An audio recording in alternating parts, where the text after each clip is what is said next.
Okay boys, welcome back to another Ultimate Guide video. We're going to be talking a lot about positioning in this one.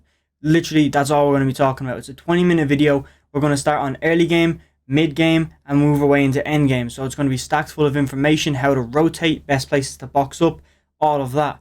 Now, just to clarify, I know we've been talking a lot about rotations lately, so I am going to start veering towards mechanics and everything else to do with in-game rather than just knowledge. But listen, I'm going to keep the Inside the Mind videos because people seem to like them. And we're going to do all of our rotation guides built into the Inside the Mind series that I just started. And then on top of that, we're going to be keeping the POI breakdowns. And we've done literally every POI. So I want to start taking your requests. And even if it's not a POI, if it's just a nice little spot you land. So if you want to comment them down below. If not, I will leave a link to the playlist for the POI breakdowns. And just another playlist I want to link at the end is going to be for moving zones and half because I won't be covering them in this video. So it's great to watch this video all the way through, get to the end, and then knowing how to actually finish off endgame. So I'll leave both playlist links at the end and you can decide which ones you want to watch. And let's get straight into the video, man. Let's go. Okay, so welcome to part 1. I'm going to try and do this whole 20-minute video in one sitting. Okay, that's important because I want to keep your concentration. I want to keep you in tune with what's going on. You're probably a bit confused looking at screen right now because I know when I look over at my monitor and look at all these different boxes, it's kind of confusing. But let me explain. Hopefully you can clearly see that there's 3 different colors: green, yellow, and red. Obviously that's just the traffic system, man. Green, Gucci. Yellow, hold on a minute, there might be something going on. Red is just chaos. Now, looking at this, you're going to understand that when I have dirty docks marked in green, you're thinking, oh, that's a good landing spot. I'm not talking about landing spots at all. I've marked these on their rotation capabilities. I know that sounds like a made up word, but I guess that's what it is. But that's what I'm calling it, man. Because, example, you can see Sweaty Sands is in the yellow, and that's because its rotation ability is terrible. I know it's a terrible drop spot. If you put that as red, that is hostile. It's always stacked. It's always contested. It's not a great drop spot, but it's not marked yellow because of that. It's marked yellow because if you're trying to rotate out of there, there's great rotation spots. But if it's chaos, man. There's only 2 ways if you want to play that passive: to rotate out and play around the back, or rotate up and play around the top. That's the only really way you can play passive. Because when you try and rotate into Pleasant Park, for example, you're getting the reason why Pleasant Park is red, by the way, is because it's not a great rotation place because the amount of third parties that come in here. So if you try and rotate into Sweaty Sands, you're going to have the people from Stealthy rotating in, the few from Coral, the few from Shark, the few from Craggy might rotate in. So when you look at the amount of these spots are all 3 green spots. They're all Gucci Talanda and they have great rotation capabilities. But Pleasant Park is in red because its rotation capabilities are limited. No matter where you go, you're going to run into somebody. You can't play passive landing in Pleasant Park. You can. It can be done, but it's not guaranteed. Example, you rotate down. You're rotating into Boney Burbs. Boney Burbs is red simply because the people from Sweaty Sands can rush it. The people from Weeping can rush it. The people from Spire can rush it. Holly Hedges can rush it. So it's a chaos. It's a hot spot. And the reason why it's hot spot is because of all of the other POIs. Now notice, the ones that are red aren't really in the center of the map. Obviously you would think the center of the map, like this whole area here, is probably the most chaotic. Okay? And it is, because that's where everybody tends to go. But when you go and reverse engineer it, the reason why that these are hotspots isn't because they're new POIs into the game. It's not because they're in the center. It's actually because of the fact that Steamy Stacks is on the edge. And the advantage of landing Steamy Stacks is, like, nobody can land out here. This is all dead space. So when you're in Steamy Stacks, nobody can come in from behind. Like, they can, don't get me wrong. People can take boats. But nobody can just stroll up. Like, you can't get third-partied from behind. You get me? It doesn't really happen unless it's late game and stuff like that. But we're talking off spawn. Nobody's landing on this island coming in to grief you. Nobody's going from Craggy Cliffs to Steamy Stacks unless they are griefed. Nobody does that. Okay? So that's why Steamy Stacks and all of these edge map spots are so, like, green, is because there's places that they can't get rushed from, which is not in the map. Out here, they can't get rushed from out here. So they can't get flanked. So it means they only have to worry on people rotating out. Pleasant Park, for example. People aren't going to rotate from Pleasant Park to Coral Castle unless they're playing passive. In that case, it's a great rotation. But vice versa, people coming from Coral Castle into Pleasant, people from Stealthy coming into Pleasant, people from Craggy coming to Pleasant. Example, like I said earlier, it's just chaos when everybody rotates in there. It's a great drop spot. There's enough loot to split between 3 or 4 trios, and everybody can still be happy, and it might not be too chaotic. But at the end of the day, when you're trying to rotate out of there, you can't really go much places. And that's the reason why all these spots in here are so hot and really only land there if you're W keying. Like, I've landed there in tournaments and people are so scared shitless that I can get Bony Burbs uncontested, but it still doesn't make it a great drop, because who's like Bony Burbs used to be tilted. It's in the same spot. It used to be salty. It's a hot spot. People just know that location as that's where kills be, and just through, I guess, people being unconsciously aware, they just rotate there naturally. They rotate up the middle of the map, whether they take the stream, a car, because that's where kills are. So then you have people from Sweaty. Look how easy it is to get from Sweaty to Bony, especially with cars. Same with Holly. Same with people from Weeping. The reason why Weeping is yellow is because of, again, people have the capabilities of rushing from Holly through Weeping. It's not like a contested POI. That's what I'm saying. I'm not ranking it as a landing spot. I'm ranking on its rotation ability. And it's got so many places around it that the only real good rotation out of Weeping Woods is here. Is to go into, look at this little blank area of space, which I always say never rotate up around these mountains. They're chaos. But you're not rotating up it. You're rotating across it. But then where does that leave you? It leaves you right here in front of Lazy Lake, where people are rotating up into the chaotic area. So you're just getting kind of a T-bone effect, as if you're getting crashed into. And it's not great. And I'm going to keep going into different POIs and just keep, like, you know, the way I'm doing things is just zoning in on little things and explaining why I have this graph up this way. And I'm going to explain to you what the 3 best POIs are for rotation ability, like, are in the game. So hopefully you're sticking around, man, as well. This video does take a lot of effort to make, so I do appreciate it if you hit the like button. Even hit that sub button if you're enjoying it and you're new, man, because I really do appreciate it. I'm losing some shit right now. Let me get that back. So Holly Hedges was green, and then we have a yellow. Yellow was Sweaty Sands. So the best places to, like, literally land for rotation ability, in my opinion, is going to be right here, like this. Okay, this whole like segment right here. Okay, that whole segment, in my opinion, is the best. Look at all that, them chunks of POIs. They're great for, they're not great landing spots, don't get me wrong. It depends on the bus. If the bus goes like this, comes in like this at this angle, and leaves here, Steamy Stacks, all of these spots are shit to drop at. For drop spots, they're going to be heavily contested. But you still have the option, and the reason why I've done it this way is you can clearly see that when I do this, watch, you'll see right now, is right here. Okay. I do like Misty, don't get me wrong. It isn't the best POI to land at, but don't get me wrong, this, okay? So now you have yourself a system, okay? This is a foolproof system. So people that watch this far are going to have so much more extra information in game. See the way we've kind of got like 2 little L's right now, okay? Hopefully it makes sense. I think it can make sense for you. But we've got 2 little, you know, little shapes right now. And what that means is it's foolproof. You have a great drop spot no matter where you go. If the bus comes in like this, okay? Let's just say, for example, that's a split straight down the middle of the map. So if there's 50, oh, you can't even see where I'm writing, boys. Damn. No, get rid of that. Get rid of that. It's not picking up my rubber. There we go. Right. And right here, yeah. Damn, man. Fat writing. Right, let me do it here. So 50%. If 50% of the people land on this side right here, okay? That means just theoretically, can't even see that marker. Damn, man. That means theoretically 50% will land here. Okay? So it has split down the middle. If everything goes in your favor, it's a 50-50. So the 2 furthest spots away from the bus drop right now, I know it looks a bit chaotic on the map. It's probably confusing people that are new. The 2 best POIs to drop at would be Misty Meadows, because look at its rotation ability. Misty Meadows, okay? And then you have your Dirty Docks is a great spot from here for this bus drop.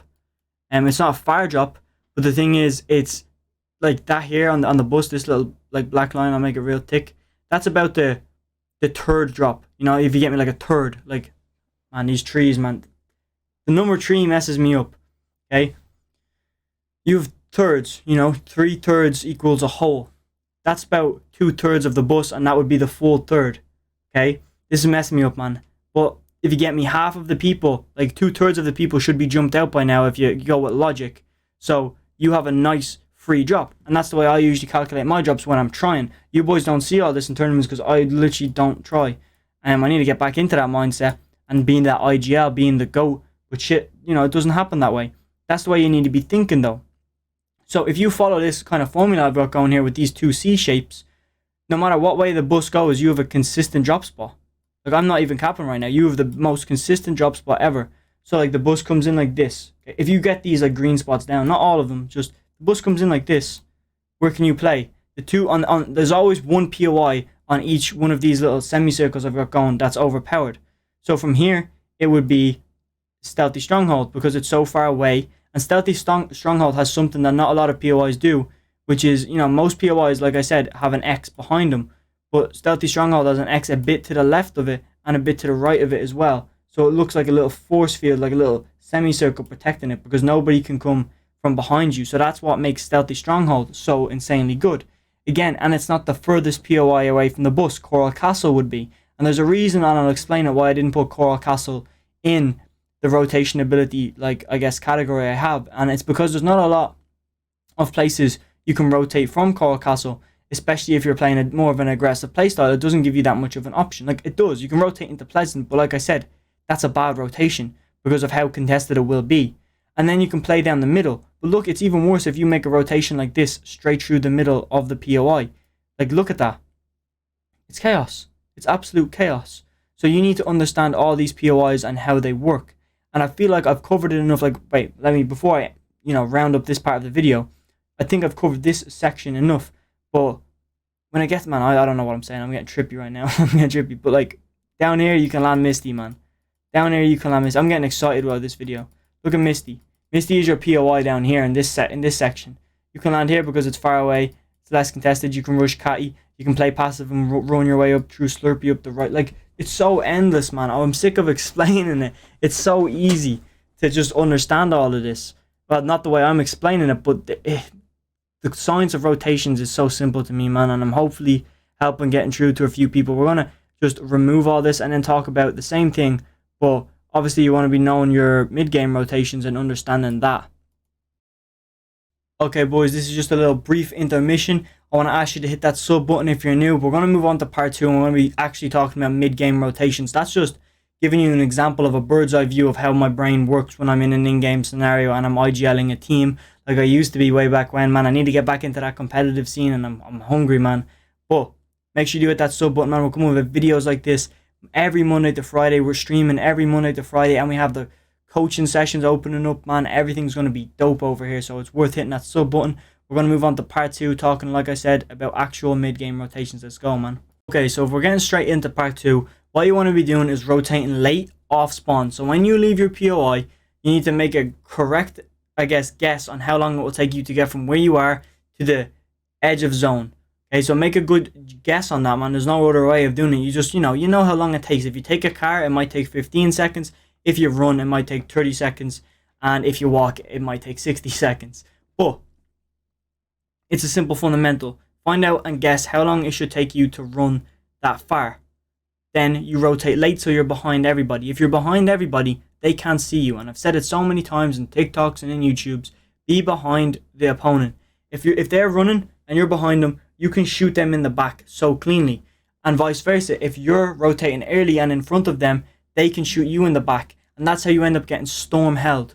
You can get storm held from people behind you. You know the scenarios I'm talking about when you're running and some guy shoots you in the back and he won't leave you alone and he's in storm and you're like, man, if you don't stop, we're both gonna die. Like, you can still live. You get what I'm saying, man? He's just griefing your game because he knows he's gonna die. But realistically, he's just a shit player and he could survive if he avoided the fight. Those players, man, that get on my nerves so much and they just ruin the game, but it's because they're not smart enough. They're cracked mechanically. They're those Div 7 players, man. They know everything except what's in their head. They know how to, triple retake and all this cracked stuff that I don't know how to do. But they don't have what I do have, which is my brain. They don't use that. They just use their hands, their motor skills, whatever it may be, man. They can't even communicate with their teammates. That's why they're off by themselves. They're 1v3ing you and they grief you. It's so stupid, man. But look, that's what I'm saying. Prevent that by rotating late in zone 1 and 2. 1 and 2. So then when you late rotate off 2, you're late rotating into 3. And then when 3 starts pulling in, you need to move from the edge to the center, because when 3 starts pulling in, okay, very important, when 3 starts pulling in, that's a small circle, okay, and people are going to be forced into it. And if you're on the edge and people who are late rotating even later than you, they're going to be right on top of you on the edge. And when you go to move, you're going to have someone in the center beaming at you, and then you're going to have them who's behind you on edge beaming at you. So you're in the middle of a team that's holding you from in front where you need to go, and you're getting shot in the back, and you can't tunnel because you're getting shot in the back, and so much shit is happening. And that's insane in solo. It's so just, you can't control that. In duos and stuff like that, it's way more easier. In trios, it's even more easier because you can have people on your back spraying, like your own teammates spraying back while there's someone holding builds. It's way more easy to tunnel and fight against that odds. But you also have to think that you've got 3 people in front of you beaming and 3 people from behind you beaming. And if one of your teammates goes down, the whole lobby is beaming at you because they're trying to, you know, not even if they go down, if that shield cracks, that whole lobby is beaming you. Flame bows, actually they just got removed from comp a week ago, because this video is getting made the day that they got removed, and then they're getting put up next week. That's the way I roll. But it's a killer. Okay, that's what I'm saying. It's a killer. I'm going to move on to the endgame bit right now. I know I kept that short and snappy. There's nothing really else to it. Also, actually, before I do, don't box up on super high unless you want kills, because high ground is a hot spot. I mentioned this in a video last week that I will link at the end, along with the POI breakdown playlist. Like I said, they will help you out so much for pick and drop spots. But don't pick super high like buildings. Don't camp on a mountain and set up your base. Why? It's a hot spot. Everybody wants that high ground, so they're going to contest for it. If you get there early and your base looks intimidating enough and you beam up a lot of people, nobody's going to bother taking it. But if you just want to sit up there, pop out some tuck crackers. You boys from England and shit might not know what tuck crackers are. America, tuck crackers, man, so nice. A few crackers, munching while you're chilling, waiting for endgame to start. You're, you know, getting those calories in while you're relaxing with your boys in a box, having a look around, making the plans. If you're doing that, you're not holding high ground. You're sitting up in high ground waiting for someone to take it, and someone will take it.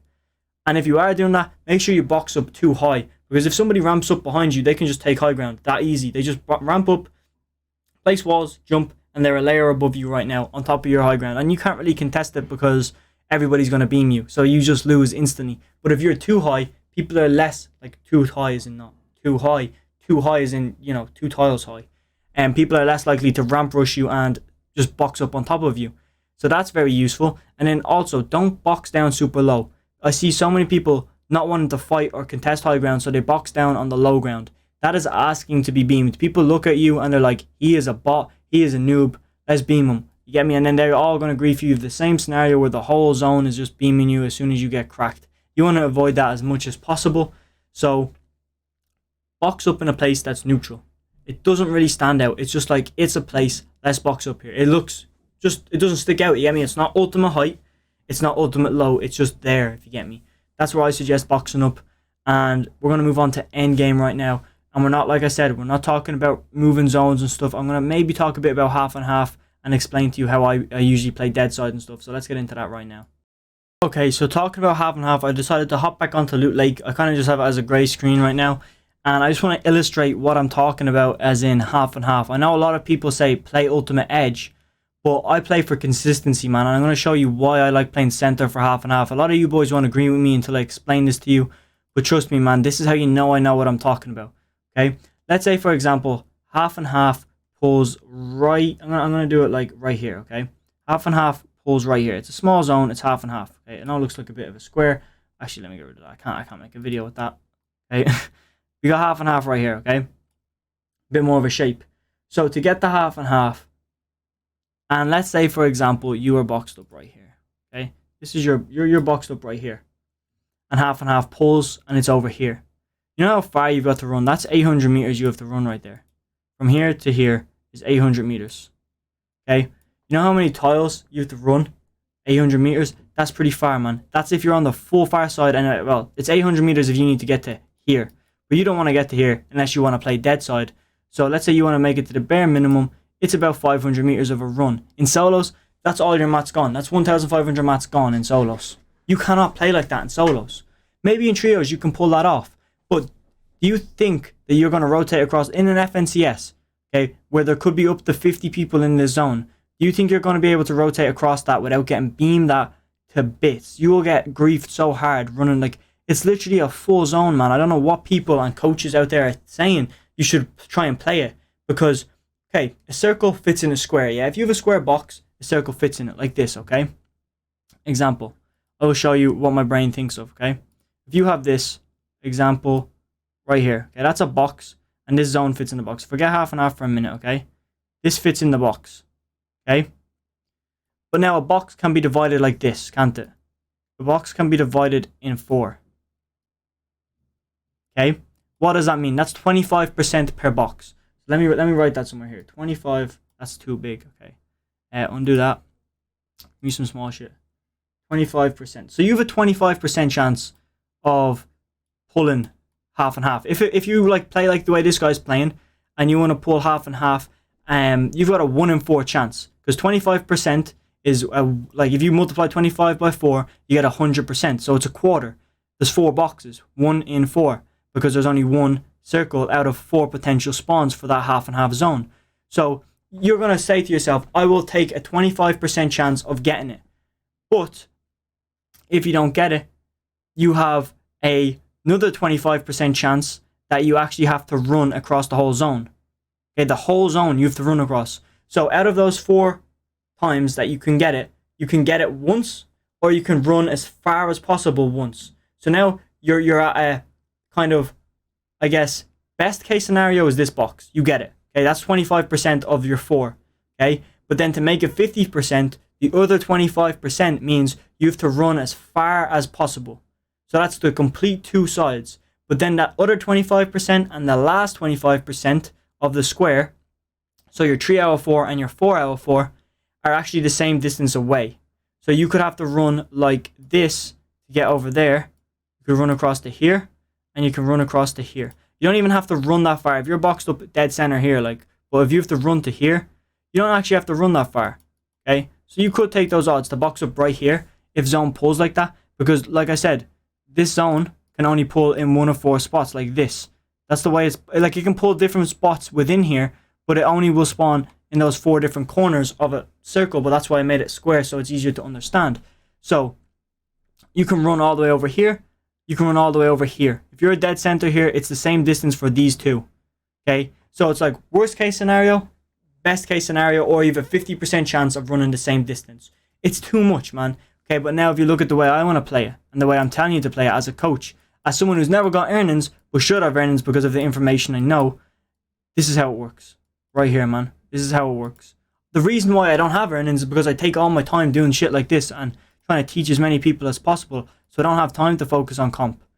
But let me do the same thing, okay? Let me get rid of these circles. They're confusing me, so they're probably confusing you. Get rid of these circles, okay? Now, get rid of these lines as well. So, if you have this, watch, you'll see what I'm doing right now, okay? You have this, not even. If you have Billy, who was boxed up here a minute ago, like this. Imagine he's boxed up somewhere in the center, okay? And you have your same situation where it's like this. Now let me just get a smaller pen. And this is your center. So anywhere within here is Gucci to be chilling, okay? If you're boxed up here, you're playing for consistency. You know how much mats you need to rotate no matter where zone pulls. I'm going to do the zones in white for now. So if zones pull over here,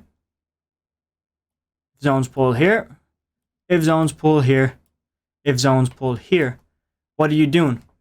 Instead of that 25% chance of being in zone, you have 100% chance of knowing how far you've got to rotate. So that answers the question of how far I need to rotate, how to actually pull off that rotate, because I'll show you right now. There's 3 ways you can pull off any of these rotates. They're all the same because of symmetry, okay? You can pull, let me get rid of pink. Pink is useless right now, man. Undo that.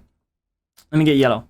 You can pull up, okay? So you're kind of wrapping around. If you were to wrap around like that, you can pull up here, wrap around, or you can go straight on. They're the 3 ways you can play that zone. Same here. You can wrap around, or you can play center. You can wrap around, you can play center. Same thing, wrap around, or play center. Now see, it's that simple. You now have three rotations. So depending on how this pulls in your game, you can be like, well, I know right side over here in this little section is dead side, so it would be best to pull right. Or I know the left side over here is more dead side, so we can pull left. Okay, I don't have a lot of materials, I just need to make it into the zone on the edge. That's how you can play it. That's so many, like, it's so simple. And the thing is, the distance between all of these zones, so again, if I pull out the white, the distance between all of these zones from here are the same. So you can figure out how many mats. I can tell you right now that if it's like a continuous tunnel, it's about 250 meters from all of these zones. 250, 250, 250, 250, because the diameter of this circle is 1,000 meters. So if you split it into quarters like we did, it's all symmetry shit. It's 250. From the center, it's 250 mats to get out doing continuous tunnels. Well, maybe not continuous tunnels, but the diagonal tunnels, you can definitely pull it off with 250 mats. So that's a lot. Now, if you're trying to take high ground while doing all that shit, it's going to be a lot, because you're meant to take high ground in half and half as well. I forgot to say that. So it would cost something about maybe 750 mats. But then, you know, on the safe side, you can be like, okay, well, 250 mats will get me there. It might not give me a fancy rotation to get better positioning, but 250 mats will get me from A and take this straight rotation to here. 250 mats will do that. You know, 500 might pull this off, and then you'd be like, okay, but that's best case scenario, 500 mats will pull that off. What if I'm getting beamed at? I might need 750 or 1,000 mats. So now you know, okay, I've 1,000 mats, I can make that rotation. And it's so much more consistent, because no matter where or which corner this pulls, if it pulls here, you do the same thing. If it pulls here, you have the same distance, the same thing, same in any four corners. So you're not playing for luck, you're playing for consistency, and the rotation is in your control, not the game's. It's that simple. I'm ending this video, man. I put out so much information right now, and this is a masterpiece of a drawing, so I want to GG's in the chat for the drawing. If you have any more requests, or if you're confused about this video, you know, let me know down below. And I want people commenting GOAT mode in the comments if they understand this. If not, I won't see any GOAT modes. But if you made it this far, man, I would appreciate it so much, just to let me know, because I don't know if you boys want more videos like this. And by you commenting down below like that, I will know you've watched the whole video. So it is what it is, and then I can reply to you and be like, okay, what you want to see next. And I'm out here, man. I'm going to put that POI breakdown playlist somewhere, and then I'm going to put the rotation guides playlist. I'm going to stick this in it, because this is the best rotation guide you're ever going to see on YouTube, in my opinion. It was a bit off at the start, but definitely this bit was so useful, man. I'm out here.